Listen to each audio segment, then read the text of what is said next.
নমস্কাৰ চাবলৈ আৰম্ভ কৰিছে আসাম মিনহাজ ইউটিউব চেনেল। আজি ৩ ছেপ্টেম্বৰ। এই মুহূৰ্তত দিব লৈছোঁ কেইবাটাও গুৰুত্বপূৰ্ণ খবৰ আৰু এনে ধৰণৰ খবৰ নিতৌ চাই থাকিবলৈ চেনেলটো ছাবস্ক্ৰাইব কৰি ভিডিঅ'টোত এটা লাইক কৰি দিব লৈছোঁ ৰাতিপুৱাৰ প্ৰথমটো খবৰ। ভয়ংকৰ দুৰ্ঘটনাৰ পৰা ৰক্ষা পৰে মুখ্যমন্ত্ৰীৰ কনভয়ৰ সন্মুখৰে দৌৰি পাৰ হৈছিল এগৰাকী মহিলা। ডবকাৰ কাঞ্চি বজাৰ ৰাষ্ট্ৰীয় ঘাইপথত এই অঘটন সংঘটিত হৈছে। ডবকাৰ পৰা হোজাই অভিমুখে আহি আছিল মুখ্যমন্ত্ৰীৰ কনভয়। সমগ্ৰ শিহৰণকাৰী দৃশ্য বন্দী হৈ ৰৈছিল কেমেৰাত। দিব লৈছোঁ ৰেচন কাৰ্ডৰ হিতাধিকাৰীলৈ এটা সুখবৰ। ৩ মাহৰ মূৰত আহি গ'ল চৰকাৰৰ বিনামূলীয়া চাউল। ১ ছেপ্টেম্বৰৰ পৰা আৰম্ভ হৈছে অন্ন সেৱা দিন। 10 তাৰিখৰ পূৰ্বে সংগ্ৰহ কৰক আপোনাৰ বিনামূলীয়া চাউল। সময় উকলি গ'লেই নাপাব ৰেচন। নতুন নিয়মৰে সংগ্ৰহ কৰক আপোনাৰ ৰেচন কাৰ্ডৰ চাউল। দোকানীয়ে অনিয়ম কৰিলেই দিব পাৰিব অভিযোগ। যদি আপোনাৰ লগত অনিয়ম হৈছে তেতিয়াহ'লে ডাইল কৰক 180034536111। নিৰ্দেশ অমান্য কৰিলেই সুলভ মূল্য দোকানীৰ বিপদ অনিবাৰ্য। অনিয়ম কৰিলেই জেল পৰ্যন্ত যাব লাগিব ৰেচনৰ দোকানী। ফোন নালাগিলে মেছেজ কৰক এই নম্বৰটোত। হেল্পলাইন নম্বৰ 1967তো কল কৰি দিব পাৰিব অভিযোগ। ৰেচন সংগ্ৰহৰ সময়ত দিয়ক ফিংগাৰপ্ৰিণ্ট। প্ৰতিগৰাকী হিতাধিকাৰীয়ে সংগ্ৰহ কৰিব লাগিব ই-পোষ্ট মেচিন সৃষ্টৰ ৰচিদ। দিব লৈছোঁ আন এটা খবৰ। বিজেপি চৰকাৰ আমি বনাইছোঁ, 2024ত চৰকাৰ ভাঙি দিম, হিন্দু বঙালীৰ এই হুংকাৰ। অসমত বিজেপি চৰকাৰ হিন্দু বঙালীয়ে আনিছে। BTC নিৰ্বাচনত বিজেপিৰ বিৰুদ্ধে কাম কৰিম। নিৰ্বাচনত হিন্দু বঙালীয়ে 100% ভোট দিছিল বিজেপিক। ইচ্ছা কৰিলে হিন্দু বঙালীয়ে চৰকাৰ বনাবও পাৰে আৰু ইচ্ছা কৰিলে গাদীৰ পৰা চৰকাৰক উৎখাত কৰি দিবও পাৰে। ইয়াৰ প্ৰমাণ অনাগত BTC নিৰ্বাচনত আমি দিম। ইয়াৰ বাবে আমি সকলো হিন্দু বঙালী এক হৈছোঁ। অসমৰ আটাইতকৈ মিছলীয়া মুখ্যমন্ত্ৰী হৈছে হিমন্ত বিশ্ব শৰ্মা। নিৰ্বাচনৰ আগত হিন্দু বঙালীৰ ভোট পাবলৈ মিঠা কথা কয়। 2024 নিৰ্বাচনত বিজেপিক প্ৰত্যুত্তৰ দিম। হিন্দু বঙালীৰ নাম দি ভোটাৰৰ গোচৰ প্ৰত্যাহাৰৰ দাবী। গোচৰ প্ৰত্যাহাৰ নকৰিলে প্ৰতিশোধ লোৱাৰ হুংকাৰ দিছে হিন্দু বঙালীয়ে। ইয়াৰ বিৰোধিতাৰে সৌদ অসম বঙালী যুৱ ছাত্ৰ ফেডাৰেশ্যনৰ তীব্ৰ প্ৰতিবাদ। কোকৰাঝাৰৰ ভাওৰাগুৰি খেজাৰী তীব্ৰ প্ৰতিবাদ সৌদ অসম বঙালী যুৱ ছাত্ৰ ফেডাৰেশ্যনৰ। দিব লৈছোঁ আন এটা খবৰ। মই হিমন্ত ৰাজ্যত আছোঁ, মোক বাংলাদেশ বা জেললৈ পঠিয়াই দিয়ক। এইদৰে মুখ্যমন্ত্ৰী হিমন্ত বিশ্ব শৰ্মাক অপেন চেলেঞ্জ মাদানীৰ। ক্ষমতাৰ বাবে হিমন্ত বিশ্ব শৰ্মাই অচিনাকি মানুহৰ কথা কয়। ক্ষমতাৰ বাবে মিয়া শব্দ ব্যৱহাৰ কৰি থাকে হিমন্ত বিশ্ব শৰ্মাই। উচ্ছেদ চলাই নিন্দনীয় কাম কৰিছে চৰকাৰে। যিসকল বিদেশী তেওঁলোকক বহিষ্কাৰ কৰক, আপত্তি নাই। যিসকল ভাৰতীয় তেওঁলোকক পুনৰ সংস্থাপন দিয়ক। মই শূন্য, মুখ্যমন্ত্ৰী ডাঙৰ মানুহ। মোক লৈ কিয় ভয় অসমৰ মুখ্যমন্ত্ৰীৰ, এনেদৰে মন্তব্য কৰিছে মাদানীয়ে। মোক বাংলাদেশ বা জেললৈ প্ৰেৰণ কৰক, মোৰ আপত্তি নাই। উচ্ছেদ অভিযান কেৱল নিৰ্বাচনৰ বাবে উদ্দেশ্য প্ৰণোদিত। নামঘৰ যদি সংকটত আছে, মছজিদো সংকটত আছে। মই হিমন্ত বিশ্ব শৰ্মাৰ ৰাজ্যত আছোঁ। মোক বাংলাদেশলৈ পঠিয়াওক, মোক গ্ৰেপ্তাৰ কৰক। সংবাদমেলত এনেদৰে হাঁহি হাঁহি মুখ্যমন্ত্ৰী হিমন্ত বিশ্ব শৰ্মাক অপেন চেলেঞ্জ মাদানীৰ। দিব লৈছোঁ আন এটা খবৰ। মাদানী ভেলুলেছ বস্তু, অসমৰ মুখ্যমন্ত্ৰী মই হয়, মাদানী নহয়। মাদানীয়ে বেছি কৰিলে জেলত ভৰাই দিম। মাদানী কোন হয়? এই মন্তব্য মুখ্যমন্ত্ৰী হিমন্ত বিশ্ব শৰ্মা। মাদানী কি ভগৱান নেকি? বিজেপি থকালৈকে মাদানীৰ বাহাদুৰি নচলিব। মাদানীয়ে বেছি কৰিলে মই জেলত ভৰাই দিম। অসমৰ মুখ্যমন্ত্ৰী মই হয়, মাদানী নহয়। মই মাদানী ফাদানীক ভয় নকৰোঁ। এনেদৰে মন্তব্য কৰি পুনৰ মাদানীক বুঢ়াঙুলি দেখুৱালে মুখ্যমন্ত্ৰীয়ে। অচিনাকি মানুহ ফৰেষ্টৰ মাটিত থাকিলে উচ্ছেদ হ'বই। অচিনাকি মানুহ ভিজিয়াৰ মাটিত থাকিলে উচ্ছেদ হ'বই। মাদানীয়ে বুজি পাই গৈছে মই কি বস্তু হয়। আজমলৰ একো ভেলু নাই এতিয়া। 3জন গগৈয়ে উচ্ছেদৰ বিৰোধিতা কৰিছে, কিন্তু হাজাৰজন গগৈয়ে উচ্ছেদৰ সমৰ্থন কৰিছে। এনেদৰে মাদানীৰ লগতে 3 গগৈক উদ্দেশ্যে মুখ্যমন্ত্ৰীয়ে কৰিছে কেইবাটাও মন্তব্য। দিব লৈছোঁ ৰাজ্যৰ মহিলালৈ এটা ভাল খবৰ। আপোনাৰ অৰুণোদয়ৰ পৰা নাম কৰ্তন হৈছে নেকি? অৱশেষত চিন্তামুক্ত হ'ল হাজাৰ হাজাৰ মহিলা।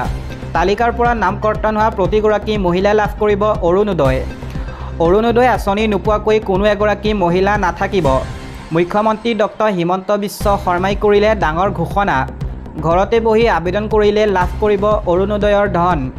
ইয়াৰ বাবে পূৰণ কৰিব লাগিব প্ৰপত্ৰ পূৰণ কৰি প্ৰেৰণ কৰিব লাগিব ASLRMলৈ। DC অফিচলৈ নোযোৱাকৈয়ে লাভ কৰিব ধন। ৰাজ্যৰ প্ৰতিগৰাকী জীৱিকা সখীয়ে লাভ কৰিব অৰুণোদয় আঁচনি। ইয়াৰ বাবে যাব নালাগে কোনো DC অফিচলৈ। পোনপটীয়াকৈ লাভ কৰিব এই অৰুণোদয় আঁচনি। 1250 টকা প্ৰতিগৰাকী মহিলাই পাই থাকিব। লগতে গেছ কিনিলে আৰু 250 টকা লাভ কৰিব।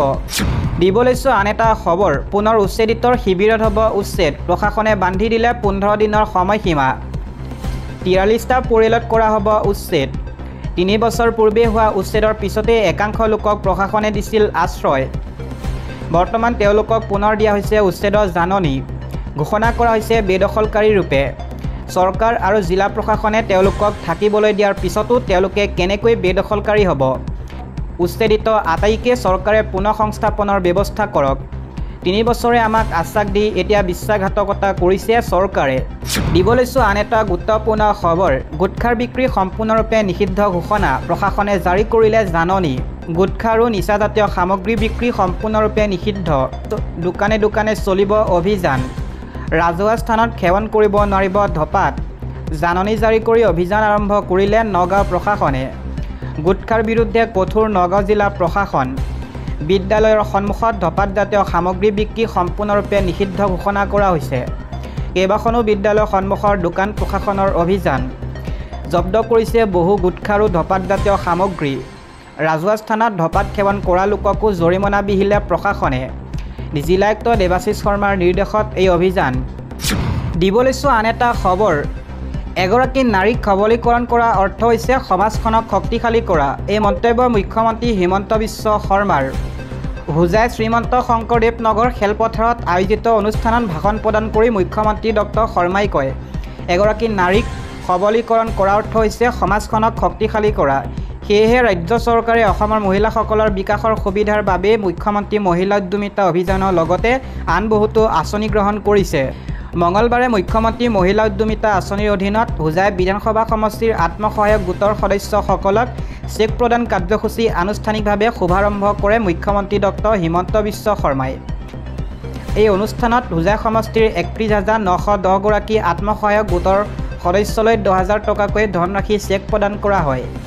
এই উপলক্ষে হোজাই শ্ৰীমন্ত শংকৰদেৱ নগৰ খেলপথাৰত আয়োজিত অনুষ্ঠানত ভাষণ প্ৰদান কৰি মুখ্যমন্ত্ৰী ডক্টৰ শৰ্মাই কয়, এগৰাকী নাৰীক সবলীকৰণ কৰাৰ অৰ্থ হৈছে সমাজখনক শক্তিশালী কৰা।